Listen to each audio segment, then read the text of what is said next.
Students, welcome to Edupiter. In last lecture हमने discuss कर लिया था रिफ्रैक्शन थ्रू प्लेन सरफेसेस।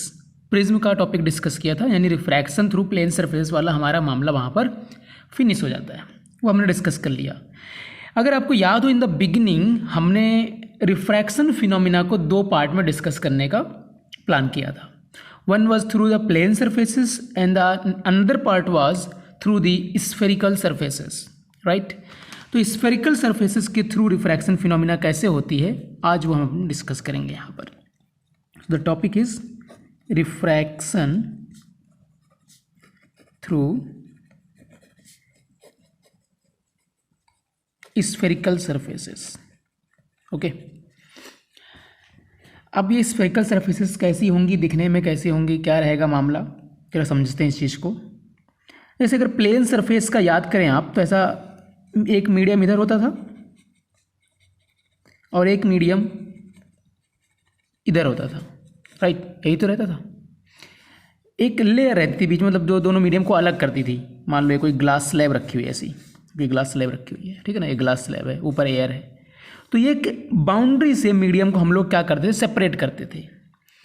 पहले ये बाउंड्री जो थी ये प्लेन थी, इस बार जो बाउंड्री होगी वो प्लेन नहीं रहेगी। मतलब यही ग्लास अगर मीडियम इधर इधर एयर है, तो अब कैसी रहेगी बाउंड्री, ऐसी स्फेरिकल शेप की रहेगी, ऐसी रहेगी। ये हटा दो, इसे हटा दो, ये सब हटा दो, मतलब इस ग्लास में कटिंग कर दो ऐसी अच्छी सी। तो इस साइड मीडियम अलग, इस साइड मीडियम अलग, लेकिन बाउंड्री कैसी है, प्लेन सरफेस नहीं है, ये कर्व्ड है, कर्व बाउंड्री है। एंड जो हम केस लेंगे कर्व का, वो कौन सा लेंगे, स्फेरिकल नेचर का लेंगे, उसके लिए अपने को डिस्कशन करना है। तो अब इसमें केसेस बहुत सारे होंगे कि भाई रे डेंसर से रेरर में आ रही है, रेरर से डेंसर जा रही है, किधर बेंड होगी, away from normal towards normal, क्या होगा, वो सारी चीज़ें देखेंगे। जब प्लेन सरफेसेस थी, ऐसा मान लो प्लेन सरफेस, ग्लास सिर्फ सीधा सीधा ग्लास है, तो एक लाइट रे ऐसी गई, एक लाइट रे ऐसी गई मान लो, ठीक है, ऐसी गई मान लो, जो भी है, तो ऐसे होगी, किधर जाएगी, देखो रेरर से डेंसर किधर बेंड होगी, टुवर्ड्स द नॉर्मल बेंड हुई, तो वही अपन ने बोला यहाँ कहीं इसकी वर्चुअल इमेज बन रही है, ठीक है। या फिर ऐसे अगर पूरा क्रॉस करने के बाद अवे फ्रॉम नॉर्मल हो गई, ऐसा पीछे की तरफ बढ़ाया, अपन ने बोला ये शिफ्टिंग हो गई इसकी इतनी, और इसकी यहाँ पर वर्चुअल इमेज मिल गई हमको। समझ में, पहली सरफेस से इधर मिल रही कहीं, और दूसरी सरफेस से जो मिल रही इधर कहीं इमेज मिल रही है। ऐसे इसमें भी बेंडिंग होगी रेज की, और उसके बाद से जहाँ रेज मिलेगी या फिर मिलती हुई लगेगी, उसके अकॉर्डिंग वहाँ पर क्या होगा, इमेज फॉर्मेशन होगा, और उसको अपन को डिटेल में डिस्कस करना है, ठीक है। तो स्टार्ट करते हैं हम। मान लीजिए ऐसा कोई स्फेरिकल सरफेस कॉन्वेक्स नेचर की, इधर कोई डेंसर मीडियम है इस साइड में, और इधर कोई रेयरर मीडियम है। मान लेते डेंसर मीडियम का रिफ्रैक्टिव इंडेक्स N2 है और रेयरर मीडियम का रिफ्रैक्टिव इंडेक्स N1 है, ठीक है ना। एब्सोल्यूट रिफ्रैक्टिव इंडेक्स दोनों के हमने मान लिए N1 और N2। This is the denser one. Denser और रेयर में पहले से लेट इसलिए कर रहा हूँ बिकॉज रेस की बेंडिंग हमें दिखानी होगी, तो उसमें भाई हमको लेट तो करना ही पड़ेगा ना, कौन सा डेंसर कौन सा रेयर, क्योंकि टुवर्ड्स नॉर्मल करना है बेंडिंग या अवे फ्रॉम नॉर्मल करना है, वो मीडियम के नेचर के ऊपर ही डिपेंड होता है। अब आगे सुनो ध्यान से। आगे मैं कुछ भी रे डायग्राम बनाऊँ उससे पहले कुछ चीज़ें आपको बता दूँ। रिफ्रैक्शन फिनोमिना में जो साइन कन्वेंशन है, साइन कन्वेंशन वो सेम है जो रिफ्लेक्शन फिनोमिना में था, यानी इंसिडेंट रे की डायरेक्शन में चीज़ें पॉजिटिव ली जाएंगी एंड इसके अपोजिट डायरेक्शन में नेगेटिव ली जाएंगी, अपवर्ड डायरेक्शन में पॉजिटिव एंड डाउनवर्ड डायरेक्शन में नेगेटिव ली जाएंगी। All distances will be measured from the pole, वो सारी बातें सेम हैं यहाँ पर भी। और जो हमने बात करी थी पैरेक्सियल रेज के लिए बात होगी, ठीक है ना, वो बात भी यहाँ पर भी क्या रहेगी, सेम रहेगी। यानी अपर्चर का जो साइज रहेगा वो क्या लिया जाएगा, स्मॉल लिया जाएगा, तो वो सारी बातें सेम है, तो घबराना नहीं है। जैसे मान लो कोई रे है, मैं सिर्फ आपको भी बेंडिंग दिखा रहा हूँ कैसे बेंडिंग होगी। यहाँ से लाइट रे गई, इस पर जाके हिट करी, तो बहुत बेसिक सा रूल आपको समझाया हुआ है, when light goes from rarer to denser medium it will bends towards the normal. Rare to denser में क्या होगा, टुवर्ड्स दी नॉर्मल बेंड होगी। तो इस वाले पॉइंट पर सबसे पहले हम लोग क्या ड्रॉ करेंगे, एक नॉर्मल ड्रॉ करेंगे। तो अगर ये कर्वेचर ऐसा है, इसका सेंटर ऑफ कर्वेचर कहाँ होगा, यहाँ कहीं सेंटर ऑफ कर्वेचर होगा। सेंटर ऑफ कर्वेचर से पॉइंट ऑफ इंसिडेंस पर एक लाइन ड्रॉ कर दो and that line will be the normal, because आप सेंटर ऑफ कर्वेचर से लाइन को ड्रॉ कर रहे हैं। It will bend towards the normal. Okay, जाना किधर चाहती थी, इधर जाना चाहती थी। तो इस तरीके से बेंडिंग होगी। अब ये बेंडिंग इतनी हो सकती है कि इधर जाके कहीं कट कर जाए, ये बेंडिंग इतनी हो सकती है सीधी निकल जाए, ये बेंडिंग इतनी हो सकती है कि पीछे बढ़ाने पर जाके मिलेगी, है ना। वो बेंडिंग कैसे भी हो सकती है। यहाँ पर मैंने क्या दिखाया था, कर्वेचर हमारी कॉन्वेक्स टाइप की थी।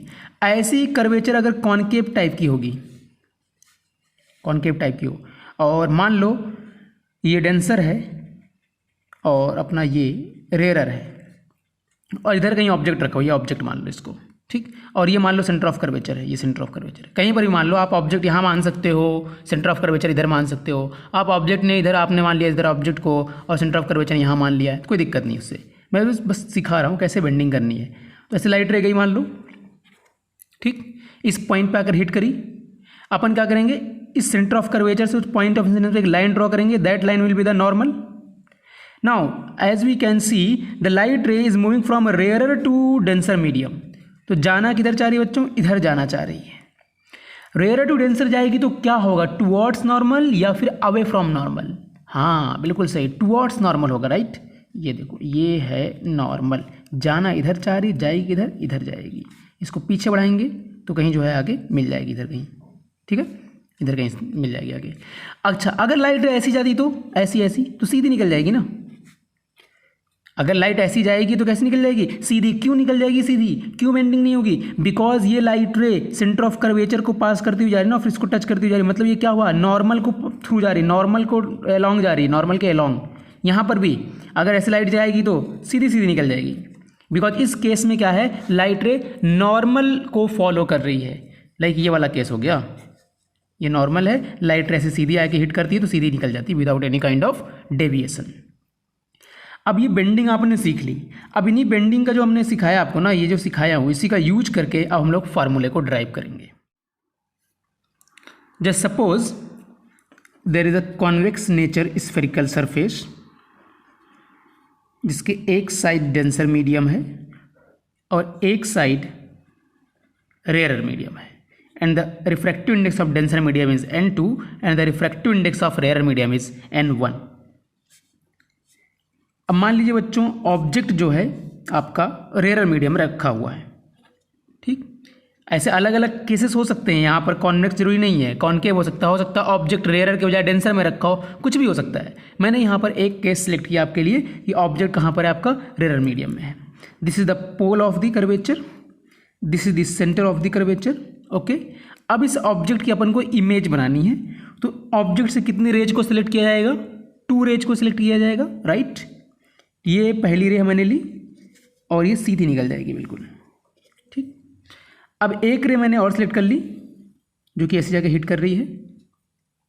इस पॉइंट ऑफ इंसिडेंस पर क्या ड्रॉ करेंगे, नॉर्मल कर दीजिए ड्रॉ, सेंटर ऑफ कर्वेचर से लाइन खींच के। लाइट जाना किधर चाहती थी, इधर जाना चाहती थी, चली किधर जाएगी, इधर कहीं चली जाएगी, और यहाँ पर आकर हिट कर रही है। तो जहाँ पर क्रॉस करेगी वहाँ पर क्या बन जाएगी, इमेज बन जाएगी। जी हाँ, ये इंसिडेंट रे है तो ये एंगल क्या होगा, एंगल ऑफ इंसिडेंस होगा। ये रिफ्रैक्टेड रे है तो ये एंगल क्या होगा, एंगल ऑफ रिफ्रैक्शन होगा। नॉर्मल से एंगल मेजर किया, ध्यान में रहे, नॉर्मल से। वही बेसिक रूल हैं जो प्लेन सरफेस के केस में थे, कुछ अलग सी बात नहीं है, डोंट वरी, बहुत ही सिंपल है। अब इसका रिफ्रैक्टिव इंडेक्स जैसा कि आप देख पा रहे हैं n2, इसका n1 है। ये जो ऑब्जेक्ट है पोल से, अगर इसकी डिस्टेंस को हम लोग मान लेते हैं u, ठीक है, ये u है, और जो पोल से इमेज तक की डिस्टेंस वो v है। जैसे कि आप देख पा रहे हैं ये लेफ्ट साइड में है, यानी इंसिडेंट रे की डायरेक्शन के opposite, so this distance will B negative here, and जो इस डायरेक्शन में डिस्टेंस वो पॉजिटिव होंगी। इसमें बताने की ज़्यादा कोई आवश्यकता तो नहीं है, आपको याद होगा साइन कन्वेंशन के अकॉर्डिंग बोल रहा हूँ मैं, ठीक है। चलिए अगर हम स्नेल्स लॉ को अप्लाई करें जरा इस रिफ्रैक्शन प्रोसेस में, तो हम लिख सकते हैं sine i divided by sine r is equal to refractive index of denser medium with respect to the rare medium, let n2 upon n1 is equal to somewhat n, ठीक है। मान लेते हैं इसको कि जो refractive index of denser medium है with respect to rare medium वो कितना है, n है। तो हम ये भी लिख सकते हैं sine i is equal to n sine r, कोई गलत बात, ठीक है। अच्छा एक चीज मैंने बोली थी, जितनी भी रेज हम लेंगे all will be paraxial rays, right, paraxial rays. तो sine i will be written as i only and sine r will be written as r only. So we can say i is equal to n r. This is the equation number 1। अब देखिए जो object से रे निकली है, मान लीजिए वो अल्फा एंगल बना रही है विद प्रिंसिपल एक्सिस, एंड मान लीजिए ये वाली जो है वो बीटा एंगल बना रही है इमेज वाली, and this is gamma angle. कोई सभी अपने एंगल मान लिया x y z, alpha beta gamma. ये पॉइंट कुछ m मान लेते हैं और यहाँ से एक परपेंडिकुलर ड्रॉ कर लीजिए n।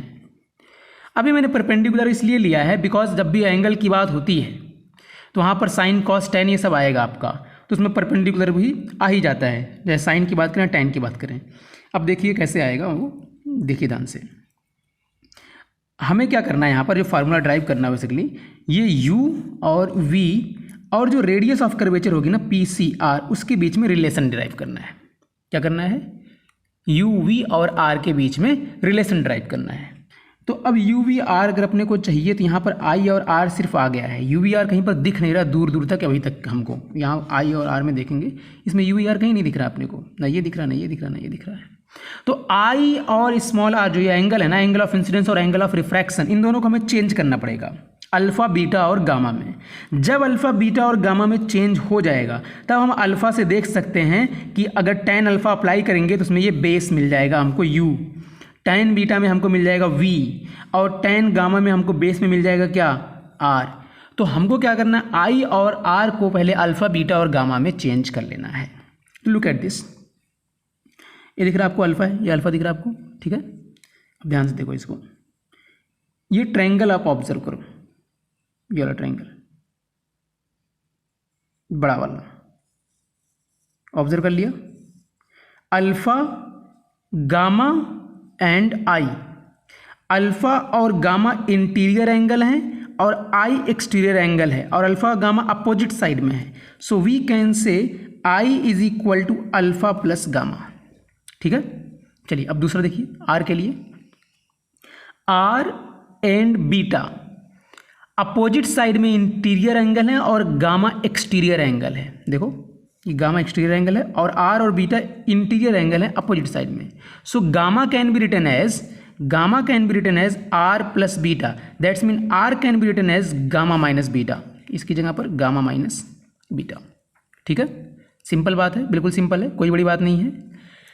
तो अल्फा प्लस गामा हमने लिख दिया है आई की जगह पर, और गामा माइनस बीटा लिख दिया है आर की जगह पर। अब एक बात ध्यान से सुनो, अल्फा बीटा गामा ये सारे के सारे एंगल्स बहुत ही ज़्यादा स्मॉल हैं, मतलब हम लोग लिख सकते हैं alpha approximately is equal to tan alpha, beta approximately is equal to tan beta, and gamma approximately is equal to tan gamma.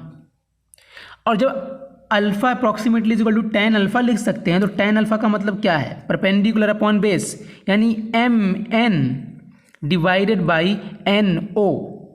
यहीं पर मैं एक बात ये भी बता दूं आपको, ये सारी जब डिस्टेंस बहुत छोटी हैं ही तो ये पॉइंट एन और ये पॉइंट पी सेम ही रहेगा। तो एम एन डिवाइडेड बाई मैं एन ओ ना लिख के सीधा सीधा क्या लिख दे रहा हूँ, पी ओ लिख देता हूँ। ऐसे ही tan beta is equal to, देखिए tan beta is equal to perpendicular M N divided by P I, M N divided by P I. ऐसे ही देखिए tan gamma is equal to M N divided by P C, M N divided by P C. बात समझ में आ गई इतनी। अब यही अल्फा बीटा गामा की वैल्यू इसमें पुट कर दीजिए। दूसरा पेज लेता हूँ मैं, हमें इक्वेशन मिल चुकी है i is equal to n r, जिसमें हमने i को चेंज कर लिया था बच्चों अल्फा प्लस गामा के साथ, is equal to n into r का मतलब हमारे पास आ चुका है गामा माइनस बीटा। हमने अल्फा बीटा गामा की वैल्यू कैलकुलेट कर ली थी, है ना, एम एन अपॉन ये वो जो भी था। मैं उसको यहाँ पर पुट कर रहा हूँ, देखिए क्या हो जाएगा। ये अल्फा का मतलब हमारे पास आ चुका है m N divided by p o, और गामा का मतलब हमारे पास आ चुका है m N divided by P c, and gamma का मतलब आ चुका है जैसे कि मैंने बोला m n divide by P c, minus beta का मतलब आ चुका है m n divide by P i, ठीक है। अब देखिए m n m n m n m n cancel out, one upon p o plus one upon p c is equal to n into one upon p c minus one upon p i. कोई दिक्कत वाली बात नहीं। चलिए देखो यहाँ पर भी पी सी, यहाँ पर भी पी सी, तो इसको एक साइड रख लेते हैं, बाकी पी ओ और पी आई वाला हिस्सा एक तरफ कर लेते हैं। तो हमको मिल जाएगा, देखिए क्या मिल जाएगा, ये एन यहाँ पर रहेगा, ध्यान में एन मल्टीप्लाई में जाएगा इसके साथ भी इसके साथ भी, तो मिल जाएगा हमको n upon p i plus 1/PO, और ये PC इधर जाएगा तो माइनस में हो जाएगा, n-1 डिवाइडेड बाई PC। ठीक, अब PI, PO और PC की वैल्यू को पुट कर देते हैं। Look at this, PO will be minus U, जैसे कि मैंने आपको पहले ही समझा दिया था कि नेगेटिव रहेगा ये। PC will be plus R and PI will be plus V। तो लिख देते हैं V and U and n-1/R। बात क्लियर? अब जैसे कि आपको पता है n का मतलब क्या था, n2/n1। अगर n2/n1 के टर्म में आप इसको लिखेंगे तो ये हो जाएगा n2 divided by v minus n1 divided by u is equal to n2 minus n1 divided by r। मतलब n की जगह पर क्या पुट कर दीजिए, n2 divided by n1 put करिए दोनों जगह पर, तो ये फार्मूला ऐसा दिखने में लग जाएगा बस। अब इस फार्मूले को जो हमने डिराइव किया है ना, यही फार्मूला हर बार आपका आएगा, थोड़ा थोड़ा बदला रहेगा, निगेटिव कहीं पर रहेगा, यहीं पर पॉजिटिव कहीं कुछ और हो जाएगा, थोड़ा थोड़ा चेंज रहेगा, चाहे वो कॉनकेव हो चाहे वो कॉन्वेक्स हो। ऑब्जेक्ट कभी रेयर मीडियम में रहेगा तो कभी डेंसर मीडियम में रहेगा। फार्मूले को याद कैसे करना है अलग अलग सिचुएशंस के लिए मैं आपको थोड़ा समझा देता हूँ। अभी जो हमने ये फार्मूला डिराइव किया है, इस केस में ऑब्जेक्ट कहाँ पर था, रेयर मीडियम में या डेंसर मीडियम में? रेयर मीडियम में था। अगर ऑब्जेक्ट डेंसर मीडियम में होगा तो यही फार्मूला ऐसा हो जाएगा, आप चेंज कर देंगे इसको, n1/v minus n2/u is equal to n1 minus n2/r। ध्यान में रहे आपको कि जिस मीडियम में ऑब्जेक्ट रखा हुआ है उस चीज का रिफ्रैक्टिव इंडेक्स u के ऊपर आएगा। डिराइव करेंगे वही चीज़ आएगी बार बार, मैं सिर्फ याद करने के लिए समझा रहा हूँ ये चीज़, ठीक है, रटा नहीं रहा हूँ, डोंट वरी, समझा रहा हूँ ताकि आपको याद रहे। बाकी ड्राइव तो हमने कर ही लिया है, ठीक है, किसी और सिचुएशन के ड्राइव करेंगे तब भी यही फार्मूला आएगा। तो आपको क्या ध्यान में रखना है कि जिस मीडियम में ऑब्जेक्ट रखा हुआ है उस मीडियम का रिफ्रैक्टिव इंडेक्स u के ऊपर आएगा, बाकी दूसरे मीडियम का रिफ्रैक्टिव इंडेक्स ऑटोमेटिकली v के ऊपर हो जाएगा। ठीक है, इसमें कोई दिक्कत वाली बात नहीं होनी चाहिए। होप सो फार्मूले को अच्छे से एक बार डिराइव कर लीजिएगा। चलिए आगे बढ़ते हैं। Now let's discuss how refraction process will take place at transparent sphere।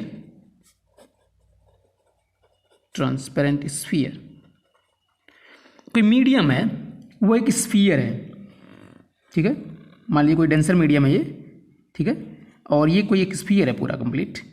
इसके थ्रू अगर रिफ्रैक्शन फिनोमिना करानी हो, पूरा दिखाना हो अपने को, तो कैसे दिखाएंगे जरा देखिए इस चीज़ को। अब ऑब्जेक्ट कहीं पर होगा जिसको हमें ऑब्जर्व करना है, तो मान लीजिए ऑब्जेक्ट यहाँ पर है, इससे क्या होगी, रे ऐसी जाएगी जाके इसको हिट करेगी। पहली सरफेस को जब इसने हिट किया है तो इस सरफेस, ये कैसी सरफेस है, कॉन्वेक्स नेचर की है, जिसका रेडियस ऑफ कर्वेचर अंदर की तरफ है, that will be taken as positive.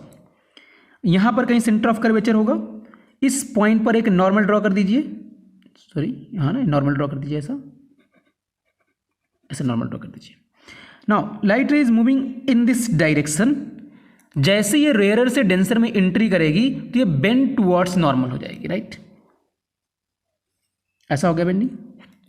अब ये आप देख पा रहे हैं डेंसर से रेयरर जाना चाह रही है। अब एक बार इसका रिफ्रैक्शन और होगा दूसरी वाली सरफेस पर, तो अगेन यहाँ पर भी नॉर्मल ड्रॉ कर दीजिए, कुछ नहीं है, वही सिंपल बातें, वही जो पहले बताई थी। मैंने यही बोला था कि पूरा का पूरा चैप्टर इसी एक कॉन्सेप्ट पर फिनिश होगा और उसी से फिनिश किया जा रहा है, जैसा कि आप देख रहे हैं। तो अब लाइट डेंसर से रेयरर में जब जा रही है तो अवे फ्रॉम नॉर्मल होगी, राइट, अवे फ्रॉम नॉर्मल। जाना किधर चाहती थी, इधर जाना चाहती थी, इधर कहीं, और एक सीधी निकाल दीजिए, एक लाइट रे सीधी निकाल दीजिए, ठीक है, ऐसा हो गया मामला। अब जैसे कि आप देख पा रहे हैं कि अगर पहली सरफेस होती सिर्फ, तो ये लाइट रे यहाँ कहीं आकर मिलती। ये पोजीशन है इमेज की कोई, जो सिर्फ इस सरफेस से बनती, लेकिन दूसरी सरफेस के आ जाने की वजह से फाइनल इमेज हमारी यहाँ बन रही है, this is the final image I. तो पहली सरफेस के रिस्पेक्ट में ये ऑब्जेक्ट का काम कर रहा है, this is the distance of the object that is you here, and इस वाली सरफेस के लिए इमेज कौन सी है, ये है आई डैश है, इस वाली सरफेस के लिए, इस वाली सरफेस के लिए। बिकॉज ये सरफेस अगर नहीं होती तो इमेज कहाँ बनती, यहीं बनती ना, ये मान लेते हैं कुछ वी डैश के equal, that will be is equal to, v dash will be is equal to, अगर हम देखना चाहें कितना होगा तो वी डैश हो जाएगा अपना किसके इक्वल, पूरा नहीं ठीक है, एक मिनट, अभी इसको बाद में देखेंगे, अभी बाद में देखते हैं इसको। हाँ आगे देखिए, तो ये u हो गया, वी डैश हो गया। अब दूसरी सरफेस के लिए आप ध्यान से देखिए, दूसरी सरफेस के लिए यहाँ से अगर मामला, क्योंकि देखो सारी डिस्टेंसेस कहाँ से मेजर होंगी, पोल से मेजर होंगी ना, और यहाँ पर दो दो सरफेसेस हैं, दोनों सरफेस के लिए आप अलग अलग पोल होगा, यहाँ पर इसके लिए अलग पोल है, इसके लिए अलग पोल है, तो इसके लिए आप एक बार फार्मूला लगाएंगे, एक बार इसके लिए फार्मूला लगाएंगे, दोनों के लिए फार्मूला आपको 2 बार लगाना पड़ेगा, ठीक है ना। तो अगर इस वाले सरफेस के लिए आप ध्यान दें, इस वाले सरफेस के लिए ये ऑब्जेक्ट का काम कर रहा है आई डैश, और इसकी जो इमेज है वो फाइनली कहाँ पर बन रही है, आई पर बन रही है।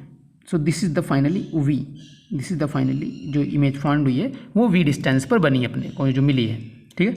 अब ये आई डैश की अगर आप बात करें, एक और चीज़ ध्यान से देख लीजिए, ये आई डैश जो लोकेट हो रहा है किस रे की वजह से लोकेट हो रहा है, इस रे की वजह से लोकेट हो रहा है, that is travelling in denser medium.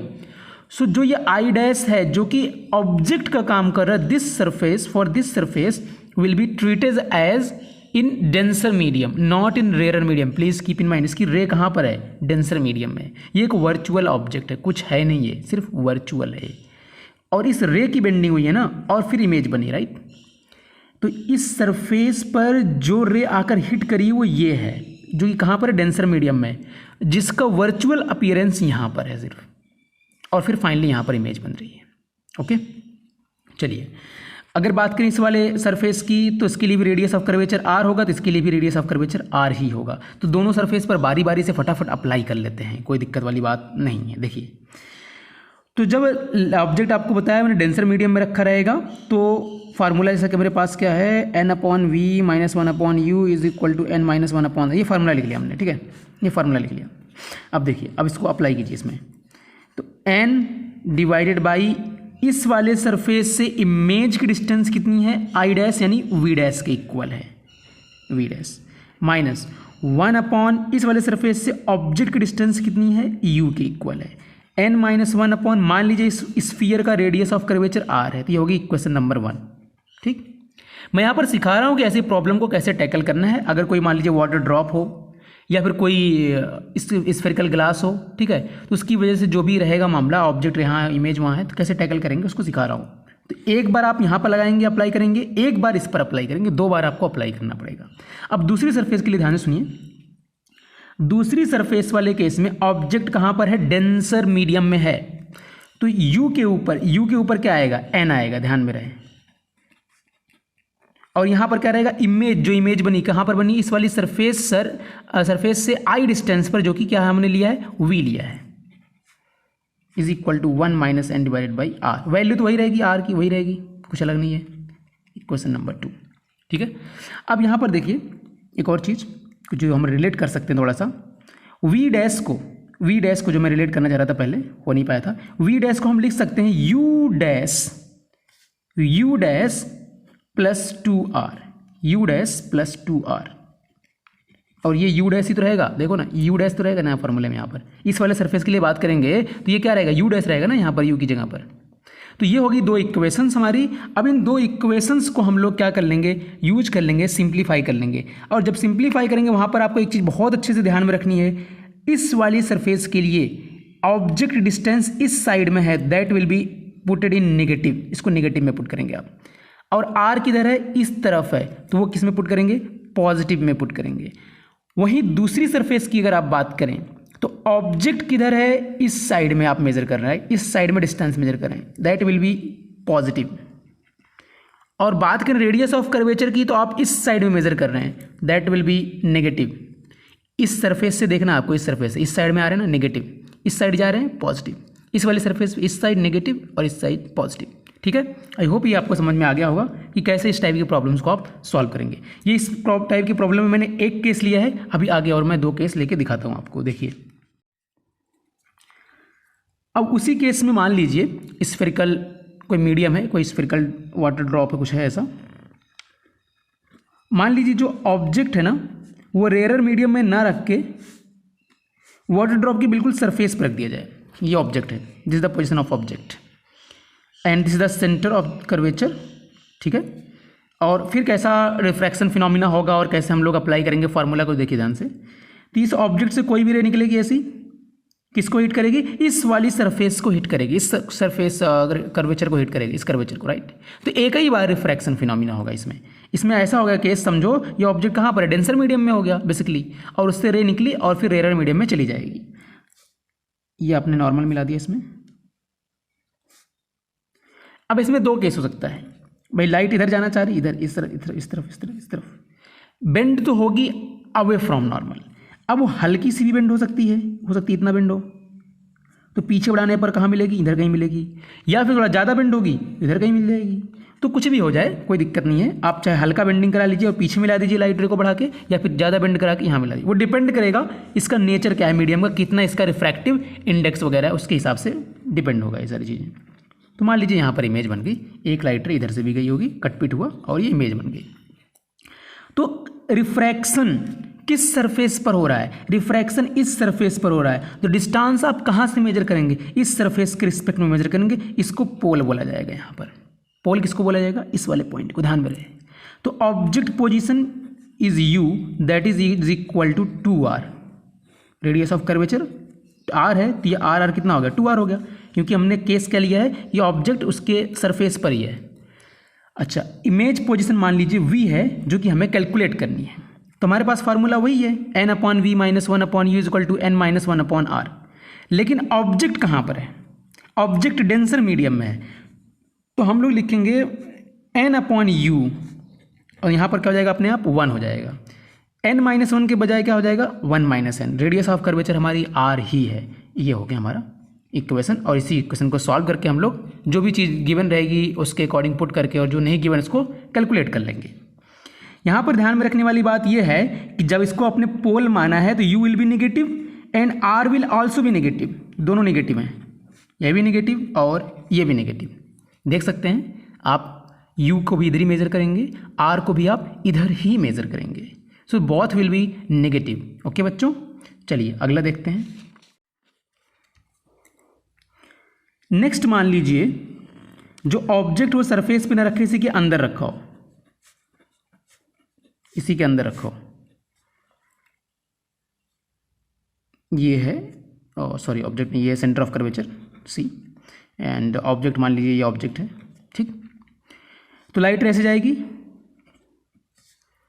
और ऐसे निकल जाएगी। ये केस बिल्कुल पिछले वाले जैसा ही है, इसमें कुछ भी चेंज नहीं है, बस ऑब्जेक्ट की पोजीशन चेंज हो गई है। तो u की वैल्यू पहले जो 2r लिख दी थी हमने, वो 2r नहीं लिख पाएंगे हम, बस, और कुछ नहीं हुआ है। तो देखिए यहाँ पर नॉर्मल ड्रॉ कीजिए पहले तो आप, and as we know light is moving from denser to rarer, so it will bends away from normal, right. जाना इधर चाह रही है, चली किधर जाएगी? इधर कहीं चली जाएगी। तो मान लीजिए पीछे उड़ाने पर इधर मिल गई।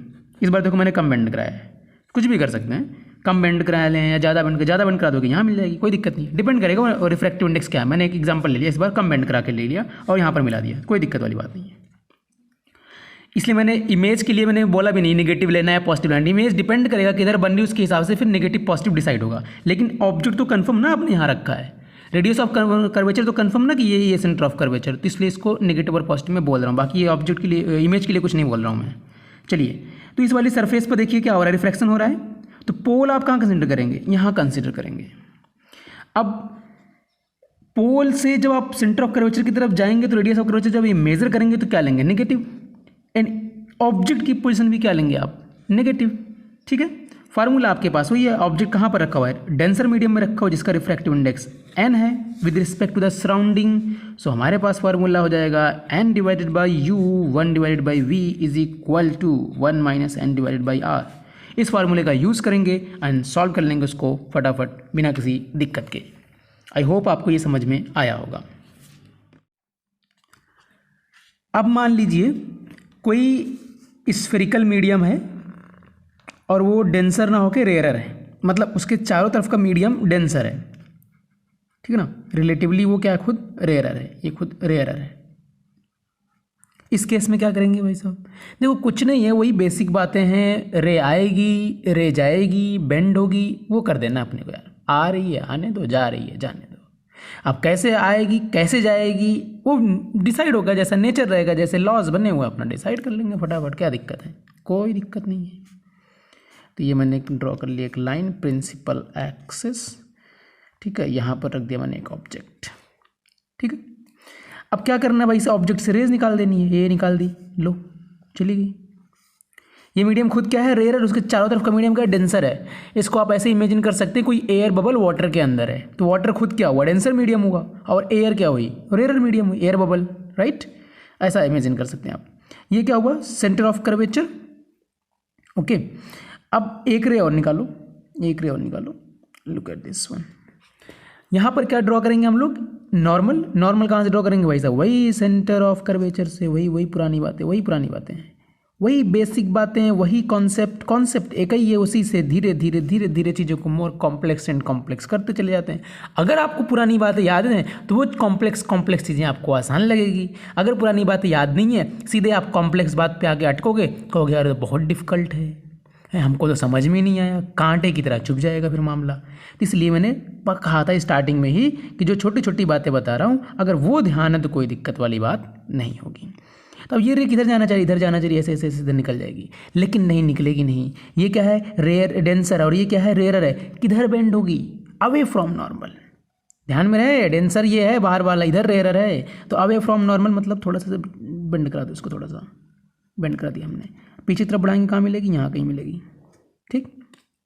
तो पहली सरफेस से इमेज यहाँ बन गई आई डैश, ठीक, हल्का सा क्या किया, बेंड किया मैंने, अवे फ्रॉम नॉर्मल, लग नहीं रहा किया है लेकिन मैंने। अब यहां पर एक बार और नॉर्मल ड्रॉ करो।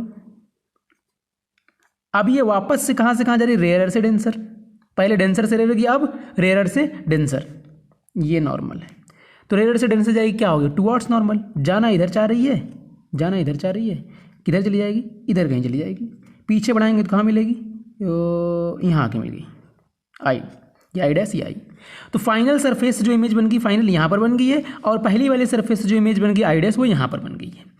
करना अपने को वही काम है, दोनों सरफेस पे बारी बारी से फार्मूला लगा लेना है, और फार्मूला लगा के जो वैल्यूज गिवन है जैसी गिवन है पुट करना है एंड सॉल्व कर लेना है। That is really very very simple, not a big deal. So this is the object position. तो पहली सरफेस के लिए ये ओ ऑब्जेक्ट का काम कर रहा है, let this be somewhat u, इसकी डिस्टेंस क्या मान ली हमने, यू मान ली। डेंसर मीडियम का refractive index n with respect to rare medium का 1 मान लेते हैं, है ना, with respect to rare medium बात हो रही है। अब आई डैश क्या है, आई डैश इमेज की position for the first surface, तो ये मान लेते हैं वी डैश के इक्वल है, किसके इक्वल है, वी डैश के। अब सेकेंड सरफेस की बात करूं, सेकेंड सरफेस के लिए ऑब्जेक्ट का काम कौन करेगा, आई डैश करेगी। सेकेंड सरफेस के लिए जो ऑब्जेक्ट वाली रे है वो कौन सी है, वो ये रे है जो बेंड हुई है एक बार, ठीक है ना, ये रे है। और ये रे ट्रेवल कहाँ कर रही है, रेयरर मीडियम में ट्रेवल कर रही है, और यही रे बेंड हुई है और उसी से इमेज बनी आई। तो इस रे जो कि रेयरर मीडियम में ट्रेवल कर रही है, तो जो दूसरी सरफेस उसके लिए ऑब्जेक्ट कहाँ पर माना जाएगा, रेयरर मीडियम में कंसिडर किया जाएगा, जिसकी पोजीशन क्या है, आई डैश है। ध्यान में रहिए, this is just a virtual position, so this is just a virtual object. तो दूसरी वाली सरफेस से आई डैश की पोजीशन मान लेते हैं यू डैश, कितनी मान लेते हैं, यू डैश, ओके, कोई दिक्कत वाली बात नहीं, यू डैश। अब देखो ध्यान से एक चीज, जो दूसरी वाली सरफेस है उससे इमेज कहाँ बनी है, आई बनी, यहाँ पर देखो, तो ये होगी हमारी फाइनल इमेज, मान लेते इसका नाम वी है। देखो u v x y z कुछ भी मान लो, कोई दिक्कत नहीं, लेकिन वो यू वी थोड़ा अच्छा लगता है क्योंकि वही माना जाता है यार ऑब्जेक्ट के लिए, इमेज के लिए, तो थोड़ा अच्छा लगता है, कन्वेंशनल है, तो इसलिए हम लोग यू वी लिखते हैं, कोई दिक्कत वाली बात नहीं है। अब पहली सरफेस पे फॉर्मूला लगाइए, दूसरी सरफेस पे फटाफट फार्मूला लगाइए। तो ऑब्जेक्ट पहली सरफेस पे अगर देखेंगे तो ऑब्जेक्ट कहाँ पर है, डेंसर मीडियम में है, तो यू के ऊपर आप लिख देंगे n minus 1 upon v dash, क्या लिखेंगे, वी डैश लिखेंगे, ध्यान में रहे, वी डैश। फिर यहाँ पर जाएगा उसी के अकॉर्डिंग 1 माइनस n अपॉन में r, ये होगी हमारी इक्वेशन नंबर 1। दूसरी सरफेस पे लगाइए फार्मूला फटाफट, दूसरी सरफेस पे देखिए क्या है, दूसरी सरफेस पे ऑब्जेक्ट कहाँ पर है, रेयर मीडियम में है, तो u के ऊपर 1 लिखा जाएगा माइनस n अपॉन v, और यहाँ पर u की बजाय क्या है, दूसरी सरफेस के लिए जो ऑब्जेक्ट की पोजीशन वो u डैश है, तो u डैश कर दीजिए इसको, और यहाँ पर उसी के according n minus 1 divided by r, equation number 2। अब यहाँ पर कौन निगेटिव रहेगा कौन पॉजिटिव रहेगा डिपेंड करेगा साइन कन्वेंशन के ऊपर। अगर पहली सरफेस के लिए आप देखें पोल ये होगा, तो पोल से ऑब्जेक्ट की distance will be taken as negative, that's mean आप u की वैल्यू नेगेटिव में पुट करेंगे, वहीं r की वैल्यू आप पॉजिटिव में पुट करेंगे, ठीक है। और जो इमेज यहाँ पर अगर इस वाले केस में ऐसे बनेगा तो नेगेटिव में आएगी, ठीक है। और यहाँ पर देखिए ऑब्जेक्ट डिस्टेंस इस वाली सरफेस से जब मेजर करेंगे तो इस साइड में मेजर करेंगे, that will B negative. r इधर मेजर करेंगे, इस वाली सरफेस से r इधर मेजर करेंगे आप, that will also be negative. और यहाँ पर भी एक बहुत ही इंपॉर्टेंट रिलेशन आता है u डैश और v डैश के बीच में। यहाँ पर u डैश का magnitude will be is equal to v dash का मैग्नीट्यूड प्लस 2r। पिछले केस में भी यही चीज़ें थी, थोड़ा सा उल्टा था, उसमें v dash is equal to u dash plus 2r था, राइट। मैग्नीट्यूड के लिए रहेगा ये रिलेशन, ध्यान में रहे। पता चला आप u डैश और v डैश का जो है निक साइन कन्वेंशन अकॉर्डिंग पुट कर दिए, फिर सत्यानाश हो जाएगा। वैल्यू उनकी ऐड करने पर बराबर आनी चाहिए, मतलब v dash is equal to u dash plus 2r पिछले केस में था, और इस वाले केस में क्या u dash is equal to v dash plus 2r। ये चीज़ें आपको रट्टा नहीं लगानी है, हर केस में डायग्राम बदलता रहेगा, डिपेंड करेगा ऑब्जेक्ट की पोजीशन कहाँ है, नेचर ऑफ मीडियम का। तो ये प्रोसेस जो मैं आपको सिखाया हूँ ना, कॉन्सेप्ट जो सिखाया हूँ ना, ये आपको ध्यान में रखना है। इसको रट्टा मत लगाने लग जाना, ये फार्मूला रहेगा, u डैश रहेगा, वो रहेगा, नहीं नहीं नहीं नहीं, प्लीज़ ऐसा मत करना। जो कॉन्सेप्ट सिखाया हूँ, जो तरीका सिखाया हूँ ना, उसे आपको ध्यान में रखना है। अब मैंने आपके लिए 2 एग्जांपल्स लिए हैं ताकि आपको थोड़ा सा चीज़ें बेहतर तरीके से समझ में आए, ताकि थोड़ा कॉन्सेप्ट आपको रियलाइज़ हो जाए कि कैसे रहेगा, क्या रहेगा, u कहाँ v कहाँ, एक्चुअल में थोड़ा सा फील आ जाए। उसके लिए मैंने आपके लिए 2 एग्जाम्पल सिलेक्ट किया है, देख लेते हैं उसको। पहला क्वेश्चन जो मैंने यहाँ पर सिलेक्ट किया है, a glass sphere of refractive index 1.5 and radius r has a small air bubble at a distance r by 2 from point A on its surface. It is viewed as shown in figure. Find the position of the image from point A. देखो मैंने यहाँ पर तो वचन कर दिया है, ऐसे समझ में नहीं आएगा। एक बार इस क्वेश्चन को थोड़ा आराम से पढ़ता हूँ और समझाते हुए। देखो, a glass sphere of refractive index 1.5, तो ये कोई ग्लास स्फीयर है जिसका रिफ्रैक्टिव इंडेक्स क्या है, 1.5 है, और इसका रेडियस ऑफ कर्वेचर कितना है बच्चों, r है। अब इसमें कोई एयर बबल बना हुआ है इसके अंदर, जिसको ऑब्जेक्ट बोला जाएगा। तो ये एयर बबल यहाँ पर बना हुआ है, जो कि कितने डिस्टेंस पर है, r/2 डिस्टेंस पर है किसी पॉइंट ए से। यहाँ पर पॉइंट ए है, जो कि मैं लिखना भूल गया हूँ, यहाँ पर पॉइंट ए है। तो पॉइंट ए से r/2 डिस्टेंस पर एक एयर बबल है। अगर इस साइड से हम लोग देखें, जैसा कि बोल रहे डायग्राम दिया हुआ क्वेश्चन में, इस साइड से अगर हम लोग देखें तो हमको कहाँ दिखाई देगा ये ऑब्जेक्ट, ये एक्चुअल पोजीशन, लेकिन वर्चुअल कहाँ दिखाई देगा, इमेज जहाँ बनेगी वहाँ दिखाई देगा। तो इमेज बना लेते हैं हम लोग इसकी, जैसे सॉल्व करना चाहे डायरेक्ट सॉल्व हो जाएगा, लेकिन हम लोग थोड़ा इमेज बना के थोड़ा फील भी लेते हैं इसका। अब देखो बच्चों, रेज निकलेंगी ऑब्जेक्ट से, एक तो सीधी सीधी निकाल दीजिए। अब एक रे कोई इधर से ऐसे आएगी, मान लो इधर से ऐसे जा रही है, इधर की तरफ 11/2 ही लिखा हुआ है, थोड़ा ज़्यादा कन्फ्यूज नहीं होना, आप लोग अलग से डायग्राम बनाना, एक में ही नहीं बना देना। तो रे किधर से किधर जा रही है, डेंसर से रेरर में जा रही है, तो क्या होगा, अवे फ्रॉम नॉर्मल। तो अवे फ्रॉम नॉर्मल का मतलब जाना इधर चाह रही थी, अवे फ्रॉम नॉर्मल इधर चली जाएगी, तो कहीं इस तरीके से, ठीक है ना, इस तरीके से कहीं बेंडिंग हो जाएगी, यही तो होगा, थोड़ा इधर कहीं बेंडिंग हो जाएगी, यहाँ पर कहीं इमेज बन गई। तो कैलकुलेट कर लेते हैं इस चीज़ को, ये तो मैंने ऐसे बेंडिंग दिखा दी आपको। अब देखिए किस सरफेस से बेंडिंग हो रही है, इस वाली सरफेस से बेंडिंग हो रही है, राइट, इस वाली सरफेस से। अब इस पॉइंट को हम लोग क्या ट्रीट करेंगे, पोल ट्रीट करेंगे। क्या ट्रीट करेंगे, पोल। अब पोल के रिस्पेक्ट में सारा मामला रहेगा। ऑब्जेक्ट कहाँ पर है, रेयर या डेंसर मीडियम में, डेंसर मीडियम में। तो फार्मूला हमारा हो जाएगा 1/v minus n/u is equal to 1 minus n/r। ये फार्मूला हो गया। इमेज की पोजीशन हमें निकालनी है, ऑब्जेक्ट की पोजीशन हमको दी हुई है, कितनी दी हुई है, r/2 दी हुई है। इस पॉइंट से मेजर करेंगे आप r/2, तो पॉजिटिव लेंगे निगेटिव लेंगे, पॉजिटिव लेंगे, r/2 1 माइनस 1.5, n की वैल्यू भी दे रखी 1.5 पुट कर दीजिए, divide by radius of curvature r बोला हुआ, पॉजिटिव लेंगे या निगेटिव लेंगे। देखिए इस वाले पॉइंट से मेजर करना, पोल ये है, ये इधर गए हम लोग, पॉजिटिव लेंगे, ठीक। हमें v निकालना, कुछ बचा ही नहीं, सॉल्व कर लिया, जो आया सॉल्व हो गया। 2 कहाँ जाएगा, ऊपर जाएगा, तो जाएगा 3 divided by r, and 1 minus 1.5 क्या जाएगा, माइनस 0.5 डिवाइडेड बाई r, ठीक, यानी -1/2r। अब ये 3 डिवाइडेड बाई r उधर चला जाएगा और सॉल्व कर लेंगे, जो भी आ जाए। अब तो हो जाएगा ये अपना 3 divided by r minus 1 divided by 2r, तो हो जाएगा 5 डिवाइडेड बाई 2r, यानी v is equal to 2r divided by 5। इसको डिवाइड करेंगे तो जाएगा 0.4r। कितना हो जाएगा? 0.4r। ऑब्जेक्ट की पोजीशन क्या है? r डिवाइडेड बाई 2 यानी 0.5r, और उसके थोड़ा सा जस्ट बगल में ही 0.4r, उतने पर क्या रहेगा? इमेज रहेगा, यानी थोड़ा सा कम पे दिखाई देगा, थोड़ा पहले ही दिखाई देगा, जैसे कि मैंने यहाँ बना दिया है वही रहेगा। ये इमेज डायग्राम एक रफली बनाया हुआ है, तो यानी ऑब्जेक्ट के बगल में ही थोड़ा इधर कहीं जो है इमेज बन जाएगी अपनी। ठीक है, एक एग्जाम्पल मैंने और सिलेक्ट किया आपके लिए, वो भी देख लीजिए। A mark is made on the surface of a glass sphere of diameter 10 centimeter and refractive index 1.5। उसका डायमीटर कितना है? 10 सेंटीमीटर है और रिफ्रैक्टिव इंडेक्स 1.5 है। मार्क लगा दिया हमने एक जगह पर उस पर।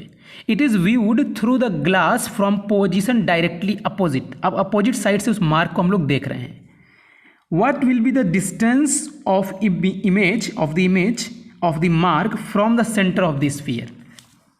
चलिए समझते हैं इसको, इन्होंने क्या बोल दिया क्वेश्चन में। कोई ग्लास स्फीयर है, ठीक है ना, ये।